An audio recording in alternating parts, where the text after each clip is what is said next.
As we're in the series this called The Jesus Way, I have a question for you. It's just a simple question. I want you to think about it for a moment. And just ponder for yourself and see what the response is that comes to mind. When was the last time you experienced joy? Think about it. When was the last time you experienced joy? For some of us, this might be a harder question to answer than others. Some of us, we could think of it right away. Some of us, we're thinking, and it's a little bit of a struggle. Sometimes that struggle is because we ask the question, well, what do you mean by joy? What is that all about? And so we sometimes associate it with certain things, and maybe it's not as clear as we would like to define what it would be. But when was the last time you experienced joy? For many of us, we ponder that, and maybe we get stuck on it. I know I get stuck on it sometimes.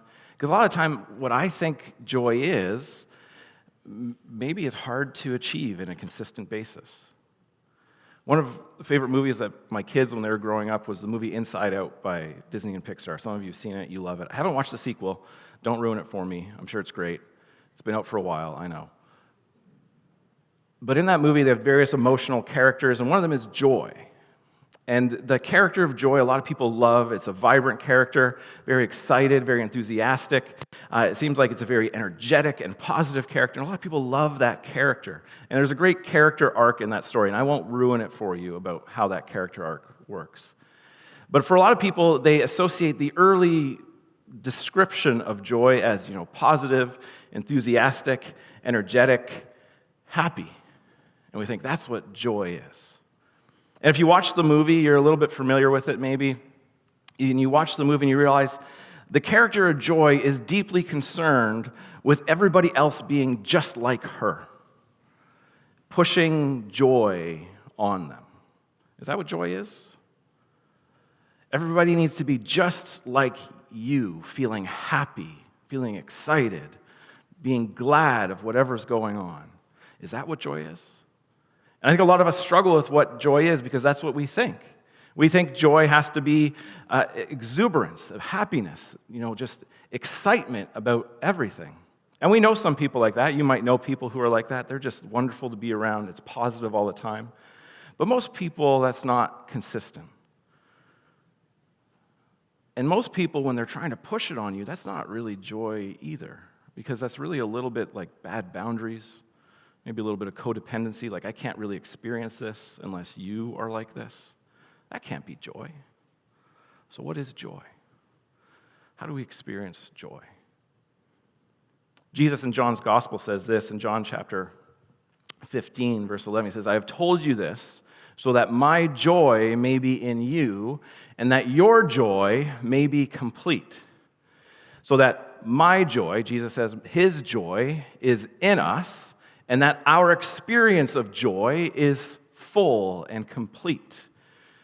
And thankfully, he says, well, I've told you this, so now we're going to look at, well, what does he actually tell us? What does it mean for our joy to be complete? What does it mean for us to participate in Jesus' joy? Is it just about happiness? Is it just about circumstances around us where we say, I am joyful because everything is good right now? How do we understand what joy is? Your New Testament is written primarily in the language of Koine Greek. It's an ancient, commoner language of Greek. And the language of Greek is very interesting because there's a lot of words that are interconnected in different ways. And the word that gets used here for joy is the word kara. And kara is kar-ah. And so it's actually a combination type word. Kar, the root of it, usually means favor. So there's a granting of favor. And is just the completion of it, meaning joy.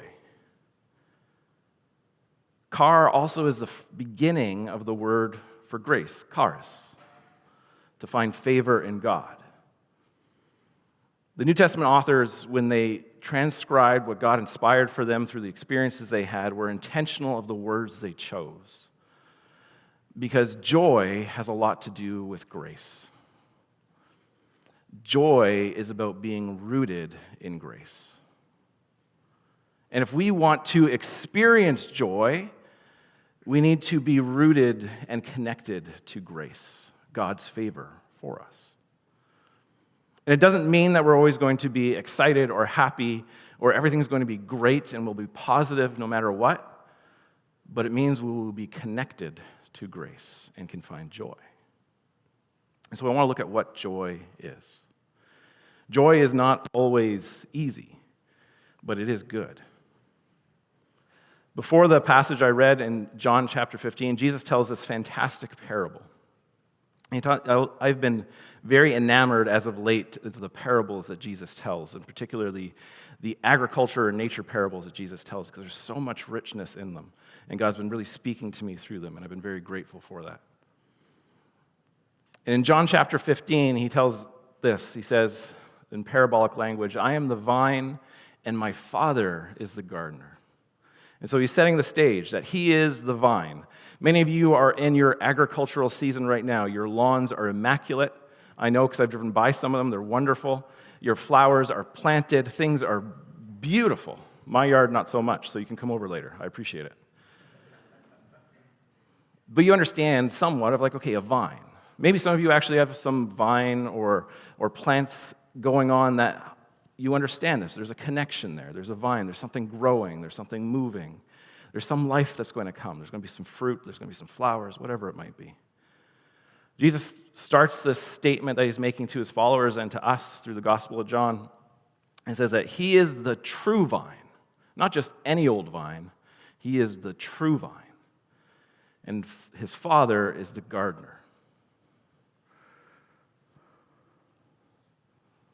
He cuts off every branch in me that bears no fruit, while every branch that does bear fruit, he prunes so that it will be even more fruitful. He gives this picture that, I skipped a verse, didn't I? I think I did. There we go. No, I didn't. All right. He gives this picture of being attached to him and that from the vine, growth happens. And those of you who are familiar, because you have your nice lawns and your nice plants growing, you know sometimes things are growing out that you don't want so much. One of the few things that's growing in our yard is rhubarb. And my wife is very excited because this year we're going to get to pick that rhubarb and she's going to get to make something of it. It's going to be wonderful. We've had it for 3 years. Apparently you have to wait 3 years. I did not know that when I planted it. It's very disappointing the first 2 years. But we've learned. And this year we're anticipating it will grow. And I had to learn, okay, what do you do with rhubarb? I just expect that you leave it in your yard and it grows. But it turns out that rhubarb flowers. And that's bad for rhubarb. Why would it be bad? I don't know. But it's bad for rhubarb. And you actually have to cut off the flower because all the nutrients go to the flower and not to the stalks that you need and all this stuff. So you had to trim it. So every now and then there's a flower that pops up. There was one a couple weeks ago. I had to cut it off so that the stalks would grow stronger and it'll be better. It'll be the best rhubarb ever, I know. And he says, the Father, the gardener, he has to cut off branches that bear no fruit. There's no point to them. And everyone that does bear fruit, he will prune and make sure it keeps growing, that it grows better. He says, you are already clean because of the word I have spoken to you. Remain in me as I also remain in you. No branch can bear fruit by itself. It must remain in the vine. Neither can you bear fruit unless you remain in me. So he's bringing this image together that he is that true vine that will produce fruit. And that the Father, the gardener, is going to clean up that vine. Sometimes there's things that have to come off so that those things that are good will grow and flourish. And he says if you remain in him, you will be part of that. To remain in that vine, to be part of what God is growing, to stay in him. The word abide is really important, to abide in him, to stay with him. It says, I am the vine and you are the branches. If you remain in me and I in you, you will bear much fruit. Apart from me, you can do nothing. And some of us, we could read that and we go, oh, that's a little harsh. Apart from him, you can do nothing. You could probably think of times in your life or even your own experience of people you know who are not part of following Jesus, part of the vine. And they're doing stuff. They're not doing nothing. That's not what he's saying. He's not saying absolutely nothing, like you absolutely do nothing, nothing at all. But he's saying you're not going to be part of the fruit that God is doing. You're not going to be the product that God is growing. You might do stuff, but you're not part of the product that God is creating, that you get to be part of when you are part of the vine. He says, to remain in him, and you will be bearing much fruit. If you do not remain in me, you are like a branch that's thrown away and withers. Such branches are picked up, thrown into fire, and burned. If you remain in me and my words remain in you, ask whatever you wish, and it will be done for you. This is for my Father's glory, that you bear much fruit, showing yourselves to be my disciples. Jesus' concern is that it is for God's glory, that you will be connected to him, and you will produce fruit, not for the attention that it gets to you, but for God's glory. That you will flourish, that you will grow, that you will be evidenced as his disciples, his followers, part of the true vine, for God's glory, not our own. So people will know him more and more. As the Father has loved me, so I have loved you. Now remain in my love. If you keep my commands, and you will remain in my love, just as I have kept my Father's commands and remain in his love. I have told you this so that my joy may be in you, and that your joy may be complete. Jesus tells us this, to remain in him, to keep his teachings, keep his commands, to follow his way, to follow the way of Jesus, so that you produce much fruit, so that there is evidence that you are a follower of him, so that the glory of the Father is shown to the world. He says this is what it looks like to have joy. It's to be in the vine, to be connected to his grace, to be connected to the source of life. He says all this so our joy may be complete. It doesn't mean that we'll always be happy. It doesn't mean that we'll always be positive. It doesn't mean that we'll be exuberant and excited about everything that comes our way. But it means that we will remain in him and produce much fruit. In Paul's letter to the church in Galatia, in Galatians 5:22 and 23, he talks about what's called the fruit of the Spirit. Many of us might be familiar with it. You might have sang Sunday school songs about this. I know some of the young adults I was with were singing those songs. I didn't go to Sunday school, so I missed out. One of the fruit of the Spirit is joy. Joy is something that God grows in us when we are connected to the vine. We're connected to him, and we experience joy. Not a perpetual happiness, not something that is dependent on the circumstances around us, but a joy, a contentment, a completeness because of who we attach ourselves to. Not in some weird kind of bad boundary way of a relationship that we have someone else that someone's going to disappoint us, but in a healthy, holy way of abiding to the vine, of staying connected to Jesus, of seeing that from him, life comes. And when we choose to stay connected to him, we experience the goodness of that life. Jesus said he came to give us life in all of its fullness in John's gospel. To experience life in all of its fullness is to experience the grace of being connected to him consistently, of finding joy, and finding joy in him. He invites us to experience this, and to experience this, we demonstrate the goodness, the kindness of God through the fruit that grows in our lives. But more so, we experience the reality that it is Jesus' joy that is in us. And joy, like I said, is not circumstantial. It's not about what we feel in a moment. It's about a bigger picture of what God invites us to participate in. The author of Hebrews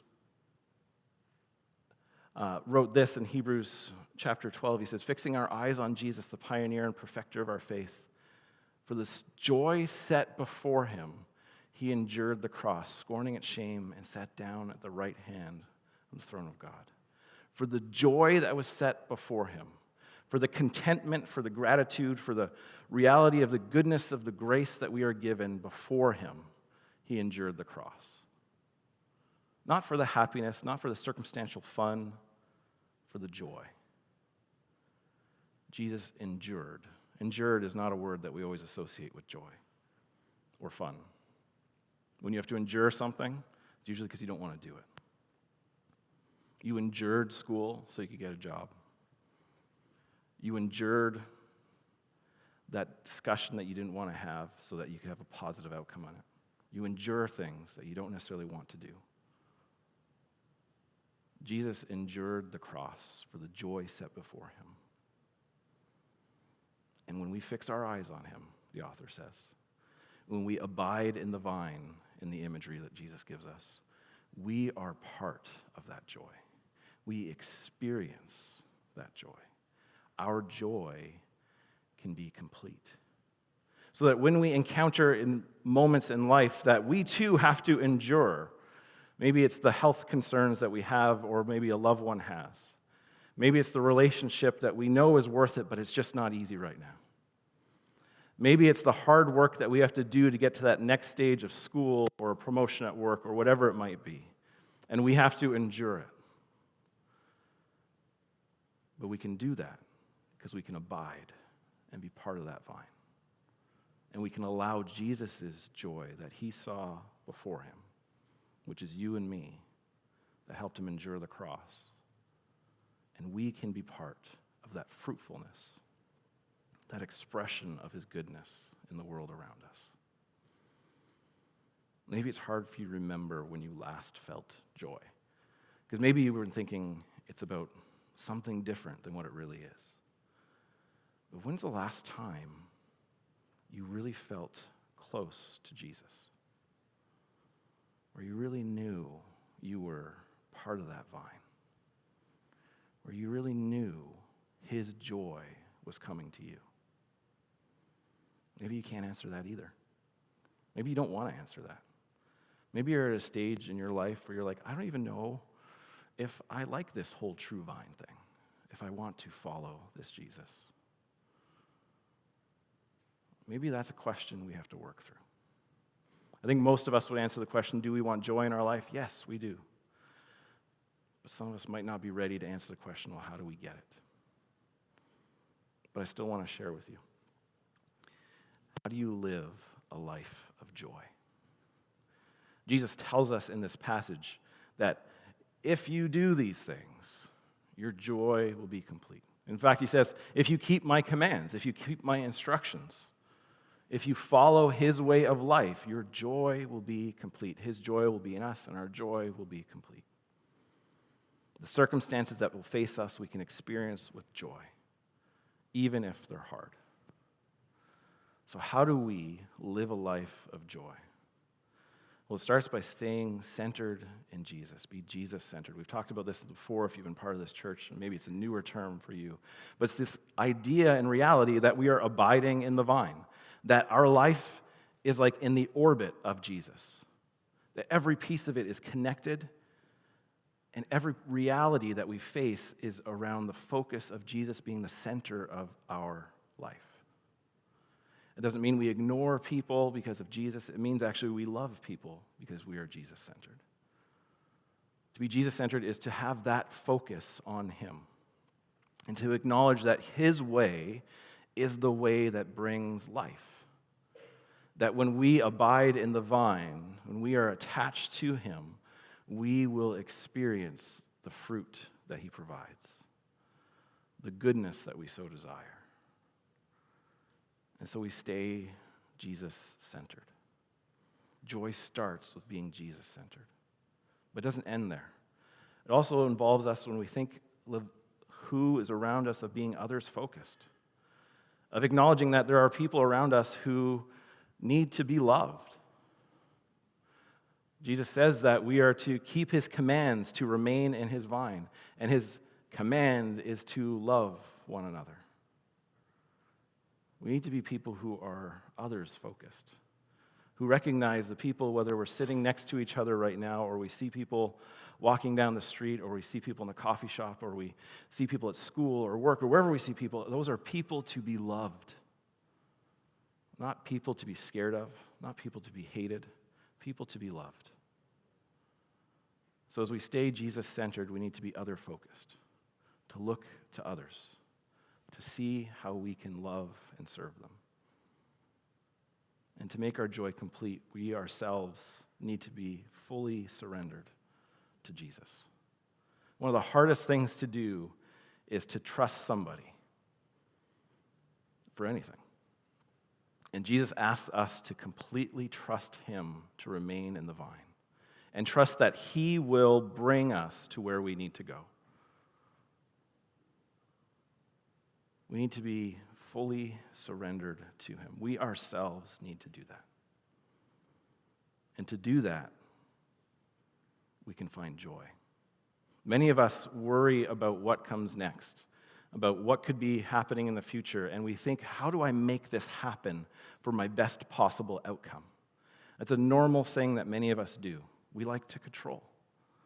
But to find joy, we actually have to surrender that control. We have to be willing to believe and trust that what Jesus has for us is better than what we have for ourselves.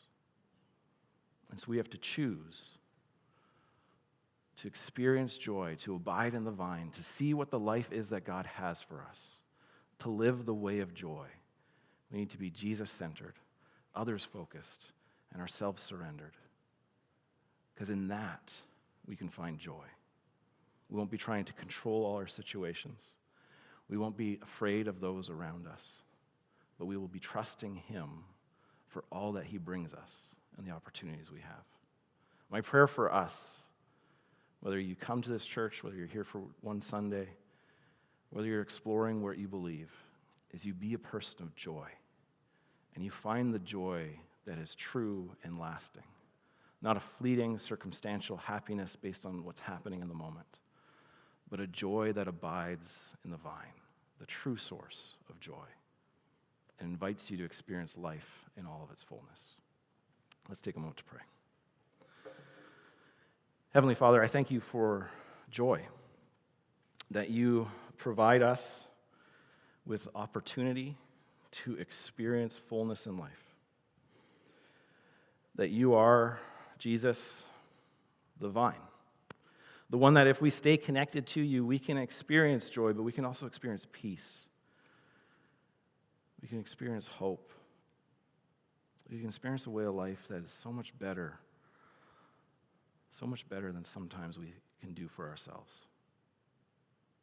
I pray this morning, wherever we find ourselves, that whether we're here in person or we're online, that we are just opening our hearts and our minds to what it is you're inviting us to know about you, and what it means to be abiding in you, Jesus. Holy Spirit, I pray that we are open to listening to you, to hearing what you have to say, what it means to be centered around you, Jesus, to be people who are other-focused and fully surrendered, trusting you. God, I know trust is hard. I know I struggle with it. I'm sure many of us do here. Help us to put our trust in you, Lord. Help us to know that you are for us, that you want our best, and that we can experience our best when we trust you with all we have. And I just pray this in Jesus' name. Amen.